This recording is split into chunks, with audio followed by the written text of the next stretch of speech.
You are looking at Julian's pronunciation guide, where we look at how to pronounce better some of the most mispronounced words in the world, like this other curious word. But how do you say what you're looking for today? We are looking at how to pronounce the name of this Italian architect. We'll be looking at how to say more interesting but often confusing names from Italian, so make sure to stay tuned to the channel. How do you say it?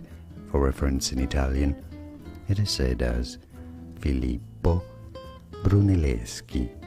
Filippo Brunelleschi. So in English you could say it as Filippo Brunelleschi. Filippo Brunelleschi. Here are more videos on how to pronounce more confusing words and names too many mispronounced. Like this video if you found it useful. I appreciate your support. I'll see you soon and thanks for watching.